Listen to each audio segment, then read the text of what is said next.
আল্লাহ পাক রব্বুল আলামিন কোনো ইহুদি, খ্রিস্টান, নাসারা, কাফের, বৌদ্ধদেরকে তিনি বলেন নাই আসসালাতু ওয়াসসালামু আলাইকা ইয়া রাসূলুল্লাহ, আসসালাতু ওয়াসসালামু আলাইকা ইয়া হাবিবাল্লাহ, আসসালাতু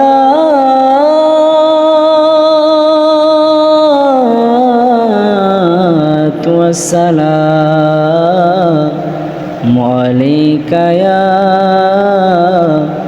রাহমাতাল লিল আলামিন। আলহামদুলিল্লাহি রাব্বিল আলামিন ওয়াল আকিবাতু লিল মুত্তাকিন ওয়াসসালামু আলা সাইয়্যিদিল আমবিয়া ওয়াল মুরসালিন। ইন্নাল্লাহা ওয়া মালাইকাতাহু ইউসাল্লুনা আলান নাবি ইয়া আইয়ুহাল্লাযীনা আমানু সাল্লু আলাইহি ওয়া সাল্লিমু তাসলিমা। আল্লাহুম্মা জবান খুলে আল্লাহুম্মা সাল্লি আলা সাইয়্যিদিনা মাওলানা মুহাম্মাদ ওয়া আলা আলি সাইয়্যিদিনা মাওলানা। নবী গো আপনার ভালোবাসায়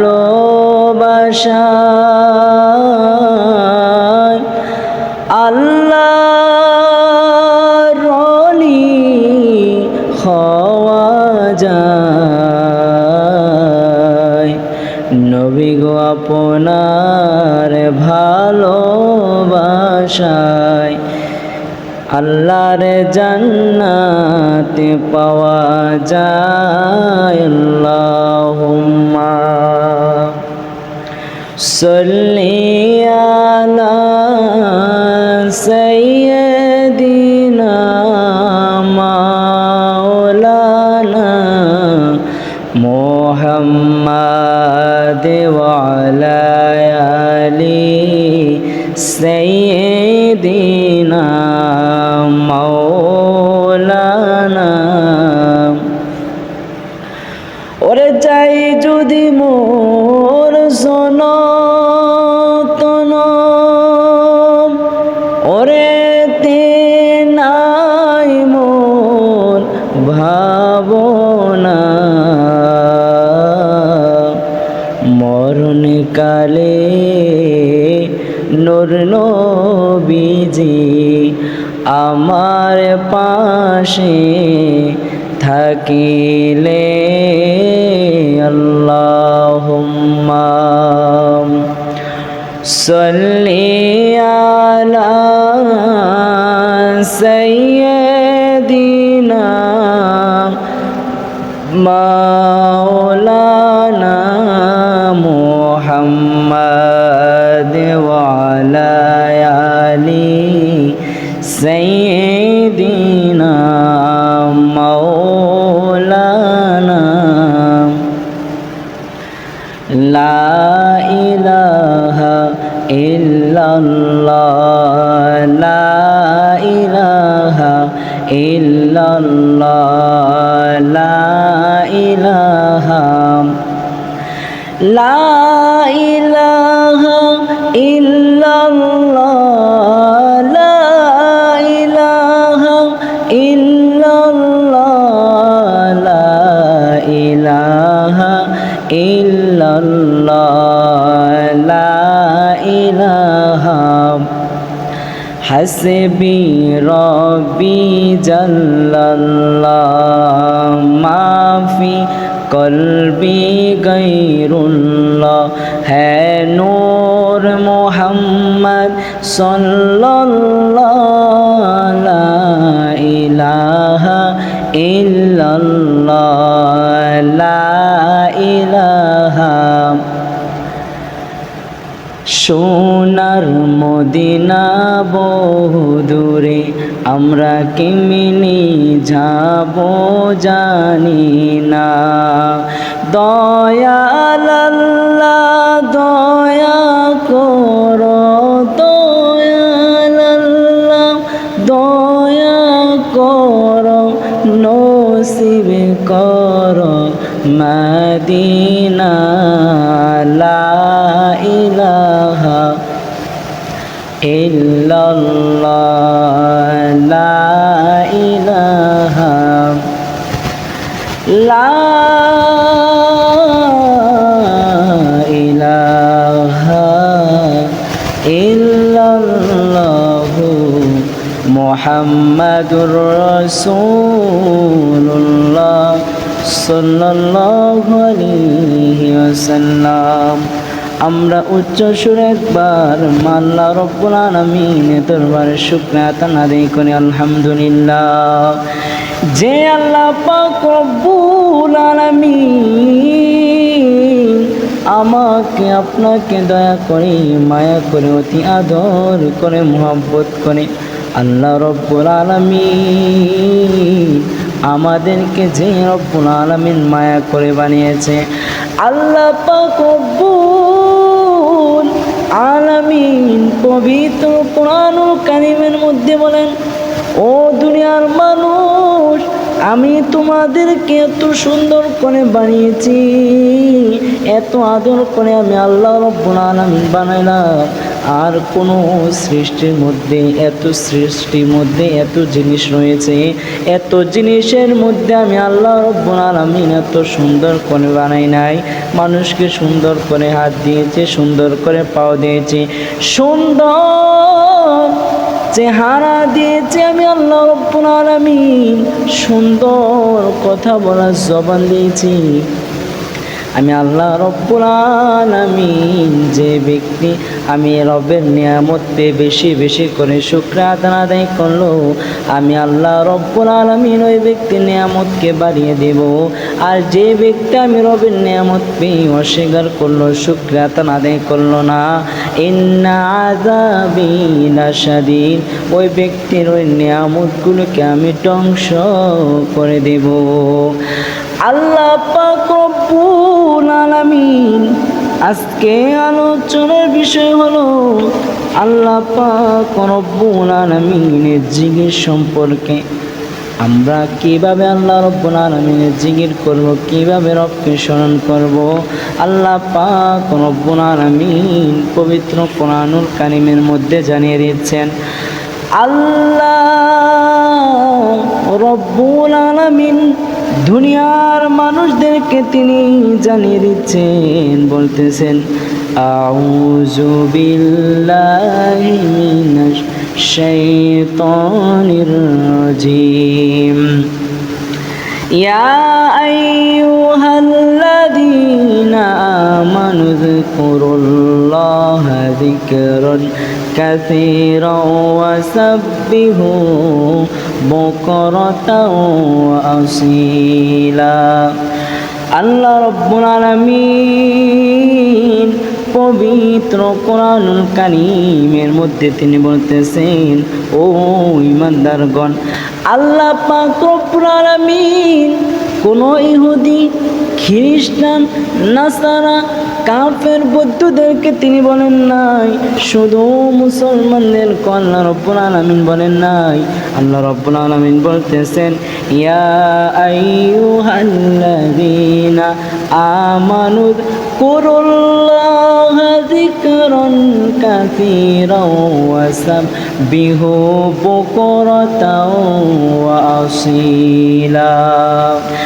আল্লাহ রব্বুল আলামিন দুনিয়ার সমস্ত মানুষদেরকে তিনি বলেন নাই, আল্লাহ রব্বুল আলামিন সকল ইমানদারকে তিনি বলতেছেন, ও ইমানদাররা তোমরা শোনো শোনো, আমি আল্লাহ রব্বুল আলামিনের অধিক পরিমাণ জিকির করো, আমি আল্লাহ রব্বুল আলামিনকে অধিক পরিমাণ স্মরণ করো, আর সদা সর্বদাই আমি আল্লাহ রব্বুল আলামিনের তাসবিহ পাঠ করো। চিৎকার মেরে বলবেন না সুবহানাল্লাহ। আল্লাহ পাক রব্বুল আলামিনের পয়গম্বর নবী রহমাতুল লিল আলামিন আল্লাহ হাবিব সাল্লাল্লাহু আলাইহি সাল্লাম একদিন সাহাবায়ে কেরামদেরকে একটা ওয়াকিয়া শোনাচ্ছেন। আয় সাহাবায়ে কেরাম, তোমরা শোনো শোনো রে, তোমরা মন দিয়ে শোনো। আল্লাহর হাবিব সাল্লাল্লাহু আলাইহি ওয়াসাল্লাম তিনি সাহাবায়ে কেরামদেরকে একটা ঘটনা শোনাচ্ছেন। আল্লাহর হাবিব সাল্লাল্লাহু আলাইহি ওয়াসাল্লাম বলেন, ও সাহাবীরা রে, মুসা নবীর একজন উম্মত, খাঁটি আশেক উম্মত ছিল। মুসা নবীর একজন উম্মত ছিল যে কিনা সদা সর্বদাই প্রতি মুহূর্তে সেকেন্ডে সব সময় একটা গাছ তলার মধ্যে বসে বসে আল্লাহ পাক রব্বুল আলামিনের জিকির করতেন, আল্লাহ রব্বুল আলামিনকে স্মরণ করতেন। একদিন মুসা পয়গম্বর একদিন তিনি ঘর থেকে বের হলেন। ঘর থেকে বের হওয়ার পর তিনি আল্লাহ রব্বুল আলামিনের সাথে কথা বলার জন্য তুর পাহাড়ে যাচ্ছে। মুসা পয়গম্বর আল্লাহর হাবিব মুসা পয়গম্বর তিনি যখন আল্লাহর কাছে তুর পাহাড়ে কথা বলার জন্য যাচ্ছে, রাস্তার মধ্যে তাকে দেখি গো তিনার একজন উম্মত গাছতলার বসে বসে কোনো দিক নজর নাই, কোনো দিক খেয়াল নাই। স্বয়ং আল্লাহ পাক রব্বুল আলামিনের জিকির করতেছেন, আল্লাহ আল্লাহ জপতেছেন, কিন্তু মুসা পয়গম্বর তিনি হতবাক আশ্চর্য হয়ে গেলেন। হায় রে হায়, আমি তো দেখছি আমার উম্মত বসে বসে আল্লাহ পাককে স্মরণ করছে, আল্লাহ জিকির করতেছেন, কিন্তু আমার একটা আশ্চর্য, খুব কষ্ট লাগতেছে, ওই আল্লাহর বান্দা আমার উম্মতের কপালের মধ্যে কেন জাহান্নামের চিহ্ন দেখা যাচ্ছে, জাহান্নামের লেখা উঠে আছে। হুট করে মুসা পয়গম্বর আল্লাহর হাবিব মুসা পয়গম্বর আল্লাহর নবী সরাসরি আল্লাহর দরবারে চলে গেলেন। আল্লাহর দরবারে যাওয়ার পর আল্লাহকে ডেকে বলতেছেন, মাবুদ আয় আল্লাহ, আমি আসার পথে একজন আমার উম্মত আপনার বান্দাকে দেখছি, দেখে আসলাম ওই ব্যক্তি বসে বসে আপনি আল্লাহর জিকির করছেন। আয় আল্লাহ, কিন্তু একটা বিষয় হলো ওই ব্যক্তির কপালের মধ্যে কেন জাহান্নামের লেখা উঠে আছে। মুসা পয়গম্বর যখন রাস্তা দিয়ে যাওয়ার সময় ব্যক্তিকে বললেন, ও আল্লাহর বান্দা,